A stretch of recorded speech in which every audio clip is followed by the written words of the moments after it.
Welcome to another video tutorial from 2dgameartguru.com. Today I'm working in Affinity Designer, showing you how to use lines and pressure curves for rather interesting and extremely simple designs. Looking at the background, you can see it's very few lines. I limited everything to just be a line with two nodes and assigned a stroke and a pressure curve to get the detail along with the gradient. This design was done for a weekly challenge in a social media group, but I didn't record the process, of course.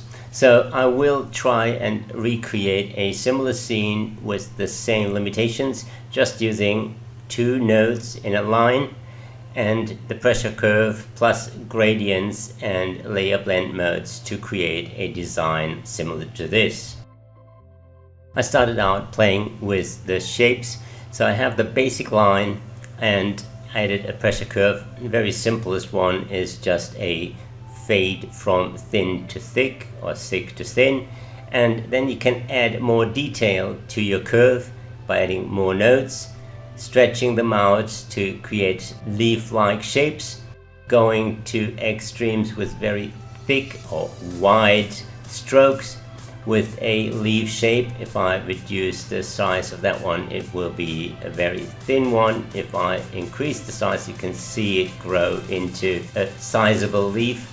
And the elements on top are also just lines with a pressure curve and an erase blend mode.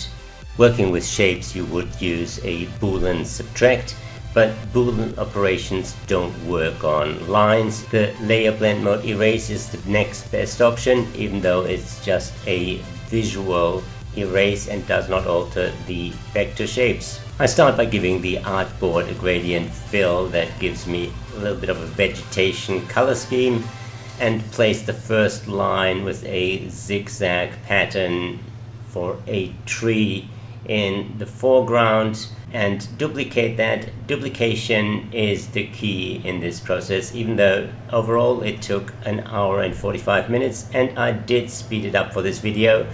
It is still a big time saver if you duplicate rather than create new objects.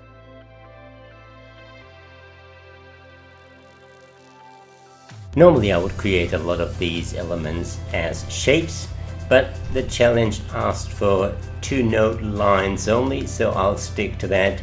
So my shading will be done with extremely wide strokes.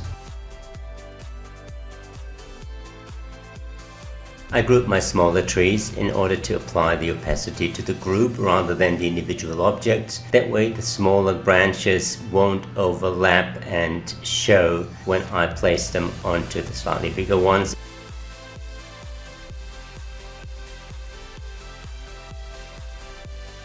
Again, I just duplicate and modify elements to save time and make the process a lot quicker.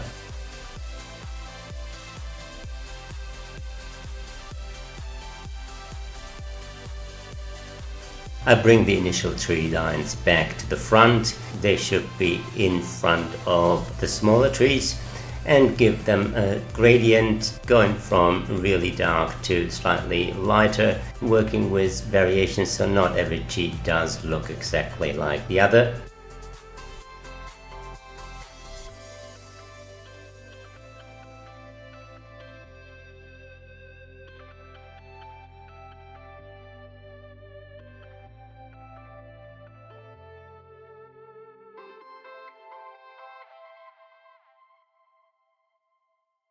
I changed the pressure curve for the leaf to give it that leaf-like look, starting with a thinner stem and going to thick before going thin again. You can always reverse a curve if the pressure curve works opposite to what you want it to be. Click on one node, click on the reverse curve when you select the node tool, and it should flip into the right direction. I do like to keep my layers organized, creating sub-layers. The more complex a design gets, the more important it is to organize your layers, lock the parts you don't need, and just work on bits you need. hide them if you need to. I find it very helpful to have a clean layer setup.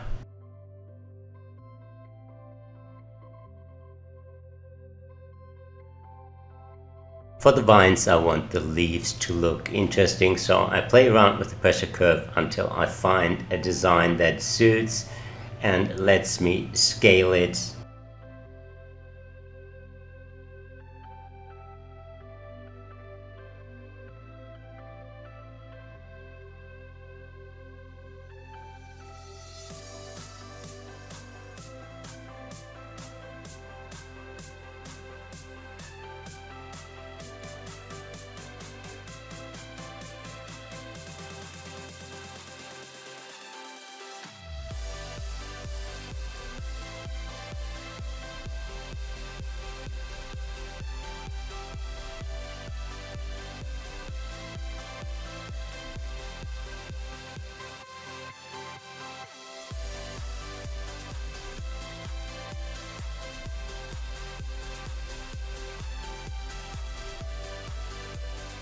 Next, I added some light effects, light coming through the foliage. So I created a line with a simple pressure curve that widens the stroke at the base. I added transparency, making it more transparent towards the bottom. Changing the stroke width adds variation.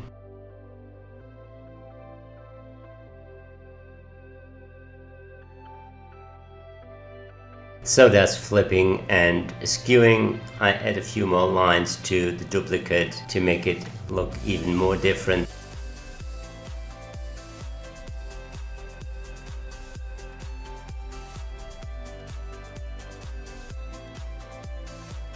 In the middle ground, I want some nice plants.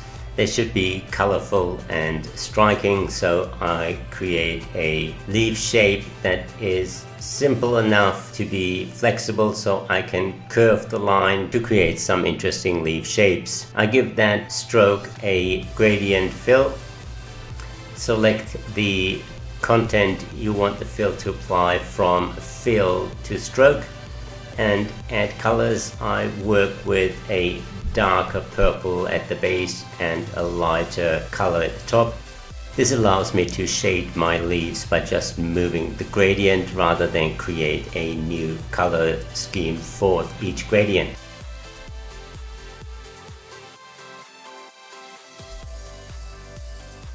I want to cut into the shape of these leaves, so I create a small line with a simple pressure curve that just goes from thick to thin. I duplicate those elements a few times to apply them to different leaves.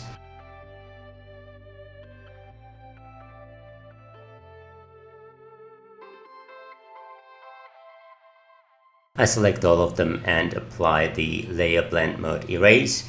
Now they will cut through every shape underneath. In order to avoid that, I group them with the line of the leaf. For additional detail, I duplicate the leaf and give it a very thin pressure curve. That way it creates a spine matching the curve of the leaf. Even though the design is starting to look more complex, the outline mode reveals that it's just a few lines. A fast way to change the appearance of an object is by adding an adjustment layer. I can try color change. It didn't quite work. I did a recolor and added a deep purple as a multiply tone to make those duplicates a lot darker than my original.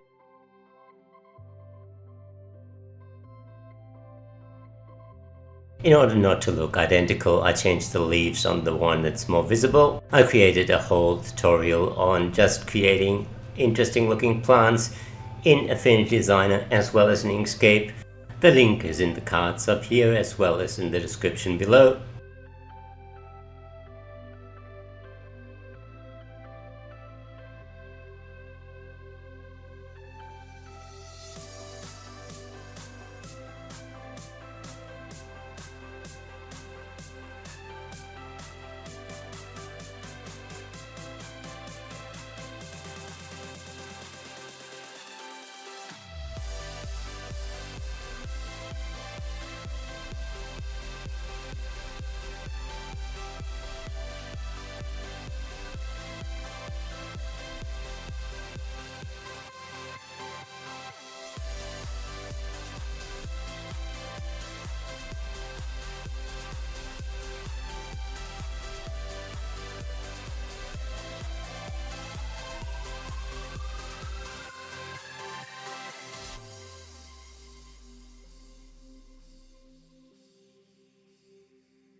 Creating a whole cluster makes it easy to group and reuse this design and place it in various spots. Flipping it, scaling it, darkening it makes it very versatile and saves a lot of time.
In order to add some pattern to this tree, I duplicate the shape, set it to multiply, and create a group of smaller lines. The layer blend mode of this group is set to erase. As a result, wherever I place a line, the original color of the tree shows.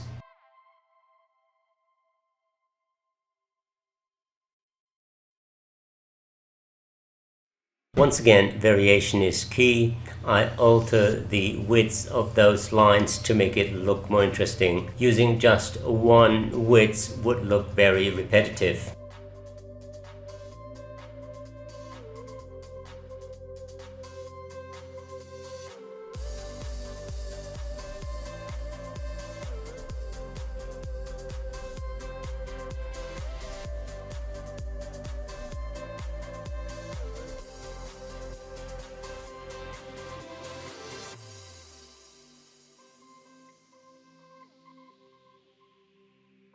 Seeing I already did these designs earlier, I might as well use them in the illustration.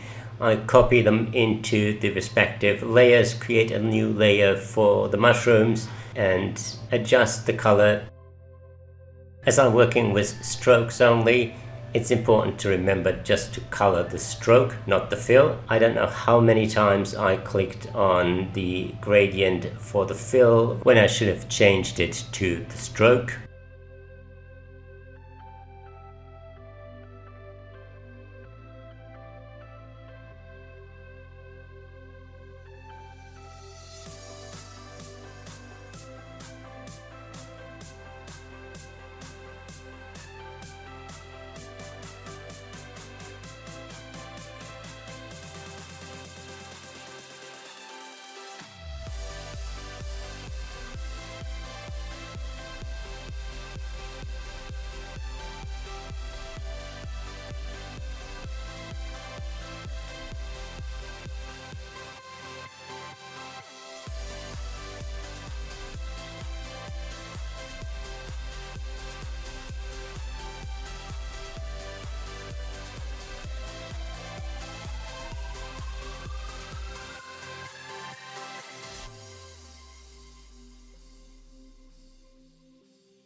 I'm altering the gradient to quickly change the appearance of some of the mushrooms to make them look less repetitive. Being in the foreground, the mushrooms could do with some detail, so I'm adding a few more lines to the bigger ones.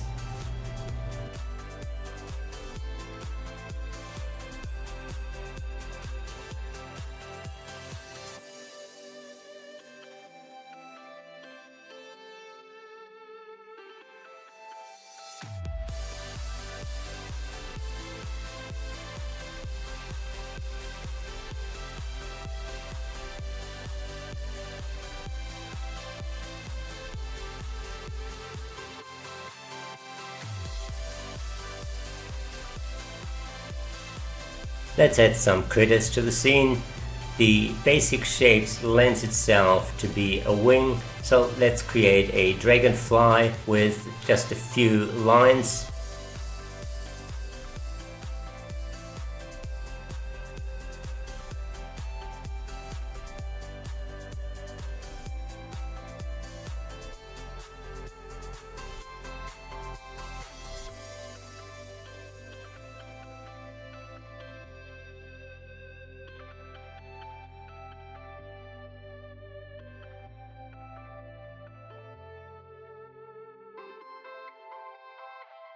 The advantage of working with lines is the ease in which I can change things, moving just one node, curving the one line to create a new and slightly different look.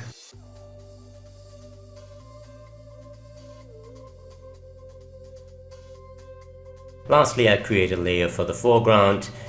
I want something that is larger and more colorful.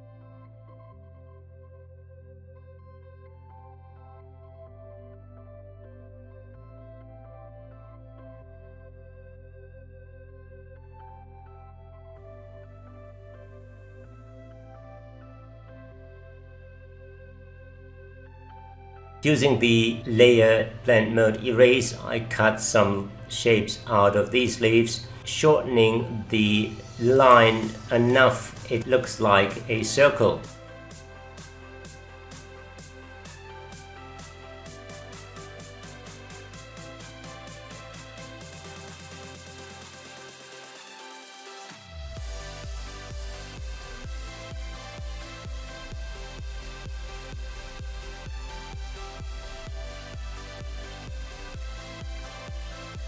To finish the scene off, I'm going to create a bird.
Here's the final design. It's all been done with lines that have just two nodes. They are curved, they got color or a gradient assigned to them, and a pressure curve.